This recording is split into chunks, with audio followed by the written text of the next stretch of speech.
Going on, y'all? How's your guys' day going? I hope you're having a good day. My day's good. Thank you for asking. This one might be a little bit shorter. I just had a couple things that I guess I just want to rant about. I don't know. I feel like a lot of people that know me know that I'm a hater. They always call me a hater. All my friends say, "Oh, you hate on everything. You hate on everything." And I do. I'm not going to lie. I do. But you have to do it the right way. You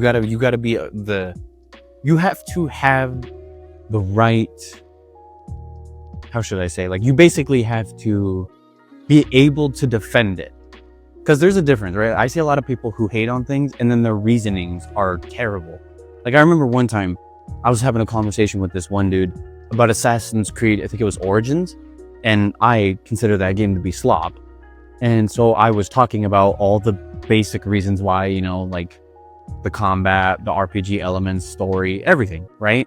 And he had said that he agreed with me that the game was bad, but his reasonings were because of the historical inaccuracies.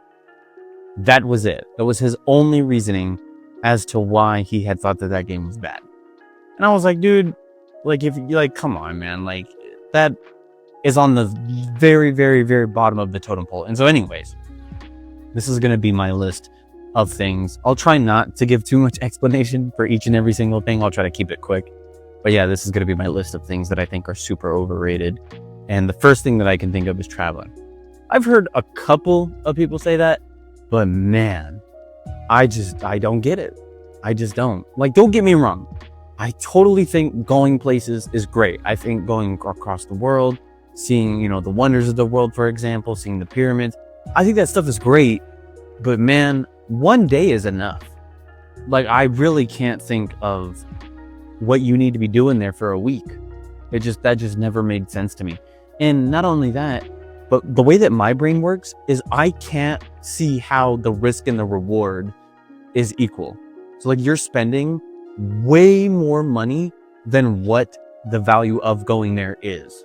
Like, I genuinely do not think that going to see something is worth thousands of dollars just from the, ticket or gasoline or whatever, if you're driving or if you're taking a plane. Either or, it's just not worth it. The amount of money you have to spend, and then you have to spend money on food, obviously. Then you have to spend money on the stuff like souvenirs, because you may as well get something while you're there. And then that's overpriced. And so it's just like everything about it is not worth the money, the time. God forbid if you go during the wrong season or the wrong just time in general, and you screw yourself over and it's blazing hot and you're out there trying to go on hikes and stuff. Like, you gotta, like, it's just, there's too much, and it just doesn't add up to me. Like, I would be cool if it's just one day. I go there, spend the one day doing everything that I want to do, right? Get there like at an early time, do everything that I want to do, and maybe 2 days at max. Maybe 2 days. I could see that. But even then, that's pushing it to me. Number 2, I'll try not to do too many video games, but number 2 is GTA 5. GTA 5, one of the most, and I'm talking specifically about the online, by the way. I'm not talking about the story. The story is amazing, which is insane to me that there are a large majority of people who have played that game and have never played the story. It reminds me of my brother. My brother used to do the same exact thing with Call of Duty. My brother's much older than me, and so he was born literally during the perfect time of gaming. And I had remember when we would get Black Ops 3. We had, all the Black Ops, all the Call of Duties. And I never once saw him touch the campaign. He was a multiplayer warrior. He sat there playing multiplayer all the time. Never touched the campaign. Never made sense to me. And so anyways, my opinion about GTA 5 is that it is the most glorified sandbox game of all time. It's literally just an extremely expensive version of Roblox. It has the exact same fundamentals, the exact same aspects, the exact same idea, right? You just run around doing nothing, spending money on nothing, right? As soon as they added the oppressor, everything lost all of its value. You literally don't need a car. The cars aren't even good in the first place. They don't. The speed at which that the cars increase as you buy them is like 0.5 miles per hour. There is no way in hell that the newest car is faster than any of the previous cars. Like, I still remember buying the T20 and being like, yeah, this is no faster than any of the other cars that I've used. And then, you know, if I ever end up going back, I'll usually end up buying some random car just to see if they even changed it. And 9 times out of 10, they don't. Maybe you could say the drifting is cool, but even then, it's still like I could go on. I don't want to make this video 6 hours long. I definitely could. There are too many aspects, bro. Like the PvP, one of the worst. I can't even put it into words how bad the PvP is on GTA, bro. If you genuinely enjoy PvP on GTA, there's something wrong with you. There has to be, because it's insufferable. Nothing about it is rewarding. Nothing about it is fun. There's a million reasons I could go into that. I'm trying to think what else. But I mean, that's literally it. The heists were cool for what? A couple years, and then it got just like it just turned into a chore. They turned something that was supposed to be fun and rewarding into something that literally that gets you nothing unless you do it 60 times. Or if there's ever a glitch. Like, don't get me wrong, I understand that they're not going to just allow a glitch to exist, but they'll even take out the fun one. Like, if you've ever watched Vanos Gaming, back when GTA was popping off, him and his entire friend group, they literally found every single aspect of that game that was fun. And so, in my opinion, that is the only reason that makes GTA fun, is having your friend. Which, I know that sounds kind of obvious, but when you think about it, even then, like I remember I would play for hours. I would play for hours with my friends, bro. And we would have to search for ways to make the game fun. And it wouldn't even have anything to do with the missions 9 times out of 10. Like, we would just have to like go the mile, bro. We would have to do our own thing completely to make the game fun. And don't get me wrong, like, you could say that's the point, right? But I don't think so. I don't think that's their intention. And so anyways, on to the next one. I don't want to keep on going and going and going. Pizza. I'll try not to do too many foods as well, because that's kind of easy. Kind of, you know, too, like, people have already repeated the foods that are very overrated. But I honestly think a lot of foods are overrated. Like, I remember being 12 years old back in 2016, and that was when, at least for me, that Chick-fil-A was popping off. Dude, when I tell you there has never been more glaze in your life, you won't even see more glaze on a donut, bro. Like, it's actually insane how much people used to glaze Chick-fil-A when it became popular, in my area at least. Because I still remember the day that I realized how much people glazed it. I was at an assembly for school. We were sitting in the cafeteria, and they were talking about doing a fundraiser. And then they were telling everybody, okay, guys, whoever wins the fundraiser gets Chick-fil-A. And everyone and their mama was in there, all screaming at the top of their lungs for some chicken. Same thing with Cane's. Bro, don't get me started. Pizza, Chick-fil-A, Cane's. Those got to be top 3.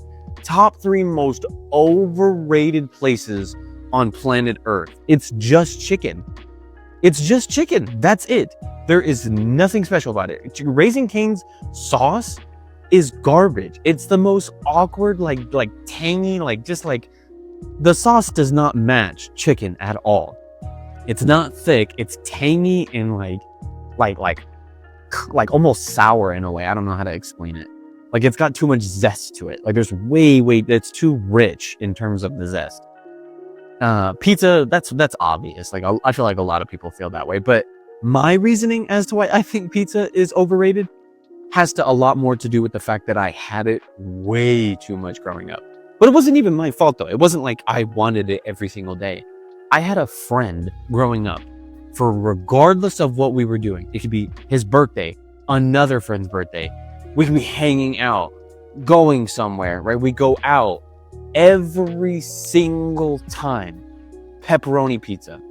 Every time. Oh, it's so-and-so's birthday. Pepperoni pizza. Oh, we're all going to hang out. Pepperoni pizza.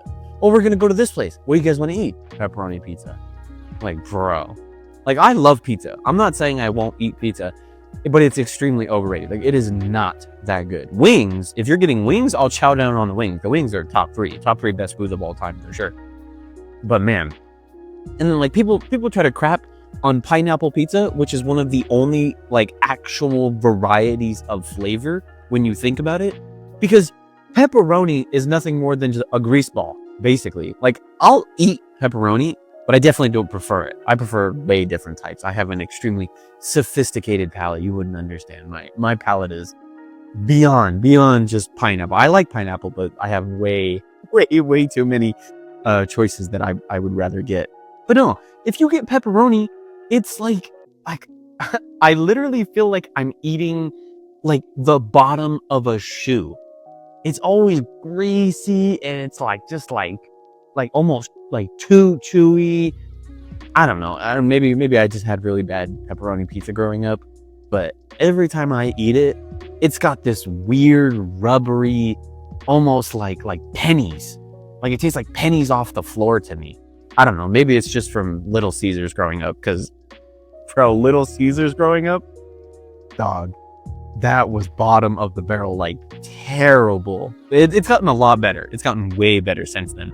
But growing up, dude, I think I had Little Caesars a couple times, and every single time the bread would be cardboard, bro. Ugh, just makes me cringe thinking about it. I'm trying to think what else. What else is super overrated? Oh, man, there's too many. I have too many choices. There's just like so many games, so many foods. I guess YouTubers. There's a lot of YouTubers I can think of that are not overrated because of them.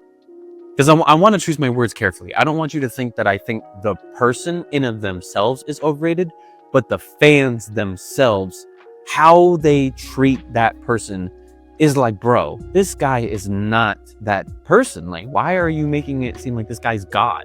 Like Corey Kenshin. He's a great guy.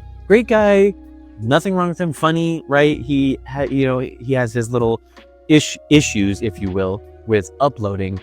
But every single time I hear about this guy, or every single time I see a comment, they are just like, all hail Corey. All hair, and it's like, bro, this guy's cool, man, but like I don't get it. And I've watched him. I've watched plenty of his videos. Again, he is great. He's a funny guy. He makes me laugh. He makes me chuckle. Like his kindergarten playthrough was really funny.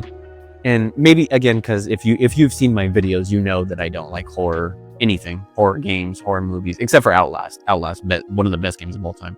Anyways, but he plays a lot of horror games, and they are literally rinse and repeat. And so maybe I'm just a little bit biased. I'll admit that, yeah, that could be the reason why I think he's not as cool. He does play a crap ton of just horror games in general, and some other, maybe not, even if they aren't horror games, they're mostly just kind of like, I don't know what word to use. Like they're, not cash grabs, but like, okay, there is a very new type of genre of video game where they prioritize the first couple, I guess you could say maybe hours, maybe like more like 30 minutes. The first 30 minutes, in my opinion, but I could see how even just the first couple hours are where the game exists. So like the first thing I think of is like Schedule, or like any of like the simulator games, right?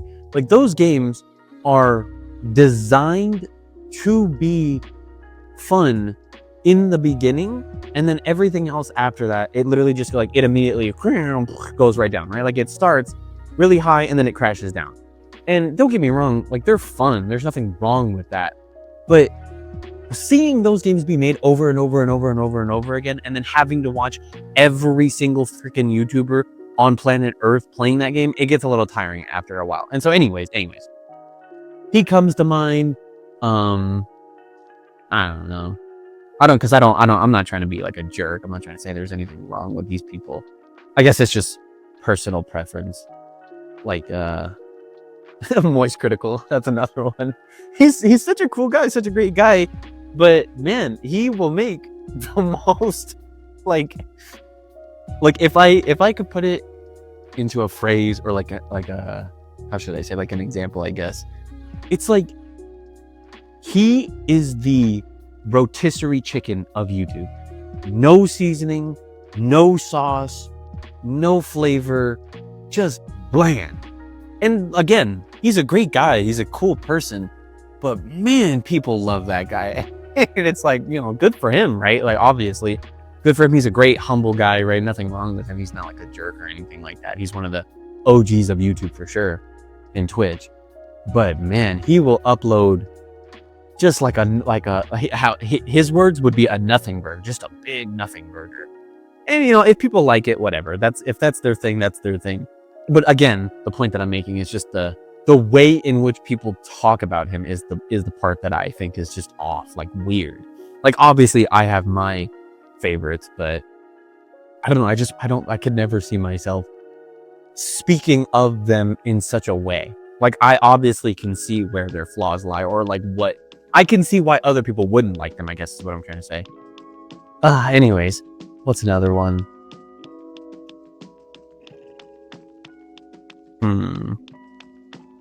Closure. That's a really good one. I had that one in my mind, but I couldn't remember what it was I was trying to think of. Closure. I don't know what it is, man, but ever since I was a teenager, I just could care less. I just don't care. I just don't see what it is you gain, because you don't. You don't gain anything by getting closure, regardless of what the situation is. Like, there is no situation in which you are feeling the way that you're feeling and that something can happen, or that someone can come talk to you and that it's going to change the way you feel. You're going to feel the same way because it's fresh. That's why it hurts so much in the beginning. Right? Like, let's say you break up with somebody. Being their friend is the worst thing you can do to yourself. You're just poking at the wound. You're literally just scraping out all of the scabs, all of the healing you're doing, and reigniting the wound, the feeling of it.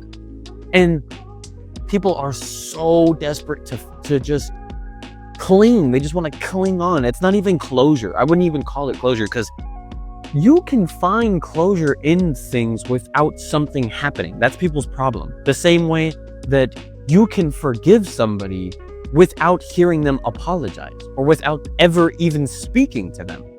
Like, that's real forgiveness. Real forgiveness is when you know that somebody's not going to talk to you. You know somebody's not going to admit what they did wrong. You know that they're not going to apologize to you, and yet you forgive them anyway, and you move on. It's the same exact thing with closure. There is nothing that needs to happen for you to move on. Moving on is the only thing you need to do. And so I don't know.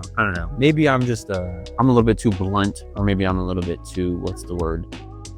I guess just I don't know. Like, I have tolerance for certain things.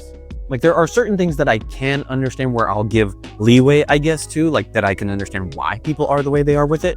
But closure is one of those things that I just don't get. And I'm not talking about like death. I'm not talking about like somebody passing away. That's different. I'm talking about like stupid stuff where like you lose a friend or you break up with somebody. Like, I don't know, bro. I don't know. In my opinion, I don't know. Maybe because the way that I think about it is like, if what's happening to you, like if you had lost somebody because they were your friend or you were dating them, by losing them, that's the best thing that could have happened. I don't see where people get this idea that why would you want to be around somebody that doesn't want to be around you? Like, as soon as I find out that somebody doesn't want to hang out with me, or they don't want to talk to me, or, you know, whatever it might be, I'm not going to stick around. I'm not going to be like, oh, but we're such good friends. We play Roblox every day. Like, no, I don't know. I don't get it. But then people, you know, they say things like, oh, well, but you know, it's just so hard. It's just so hard. I don't know. This video is already 20 minutes. Jeez. I'll do one more. I want to think of a good one though. Like, I don't want to just do one that, like, you know, like it's boring. I want to think of a good one.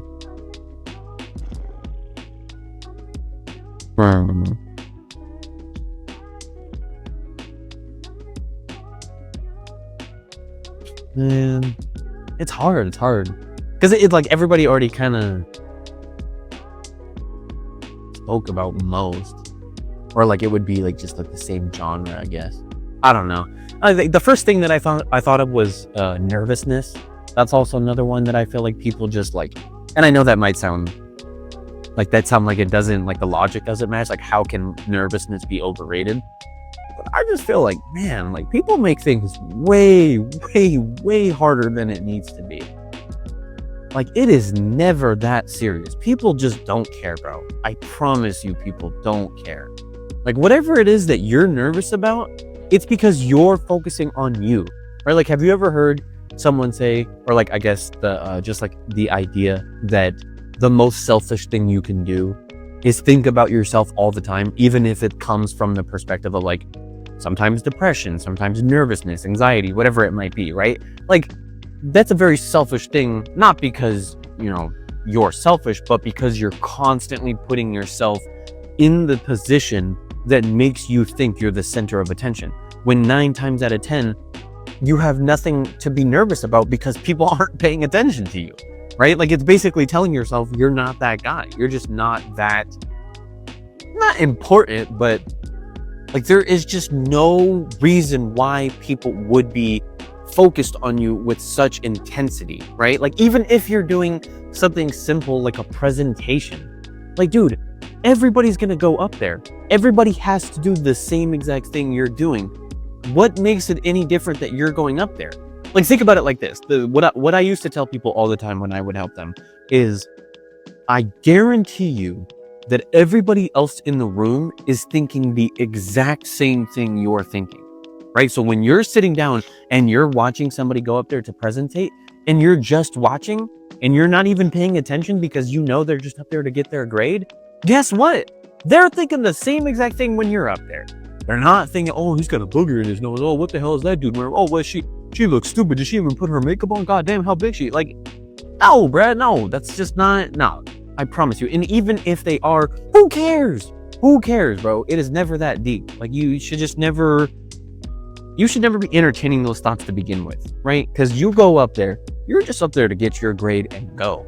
So you go up there, 10 toes down, and just do your best. And you go up there, and not only that, but you obviously already know that the faster you get it over with and the more that you step into it, the better it'll be, right? Like, I've said it before, but I'll say it again.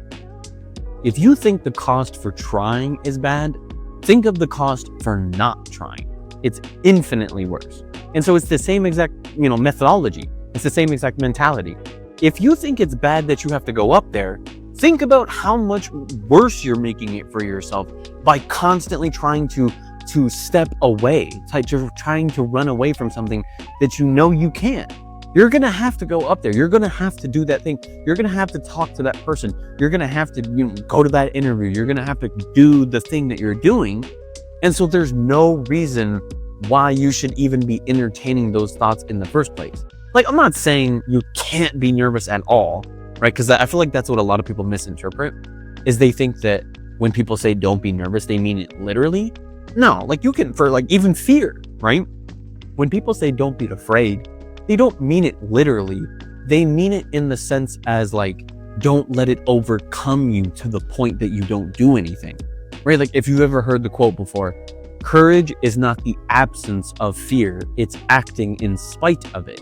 So for example, let's say you're afraid of heights and you're jumping into a pool and you're afraid. Obviously, you're going to be afraid. And guess what? You're going to be afraid the entire time you're going up those stairs. You're going to go to the very top. You're still going to be afraid. And then you jump. And guess what? You're jumping while you're afraid. So you do it while you're scared. You do it as the feeling is happening. The same exact thing with nervousness. There's no universe in which this thing just goes away. It doesn't go away because you tell yourself something or because you act confident, but you do it in spite of the way that it makes you feel. And then guess what? Something magical happens. Your brain realizes, oh, we're going to do this thing anyways. Well, I may as well enjoy it. I may as well feel good. So then your brain starts working with you, and then it starts helping you, and then you start feeling better, and then you start laughing. And 9 times out of 10, dude, you just got to focus on the thing or the person. You really don't have to pay attention to yourself so much. I feel like that's the biggest aspect that people mistake, is they think that it's them. It's not. I promise you it's not. It doesn't matter, again, if you're going to an interview, presentation, meeting somebody, talking to somebody, trying to date, trying to make friends, anything you can think of, so long as you are focusing on the thing and that's it. That's all you have to worry about. Just worry about the thing and let you be you, right? You put yourself on autopilot, basically. You don't have to constantly be in gear trying to change things all the time. And so I think that's good enough. Maybe I'll make a part 2. I love ranting, if you can't tell. But anyways, I hope you enjoyed this video. Thank you for watching. If you agree, disagree, let me know down below. Have a good rest of your day.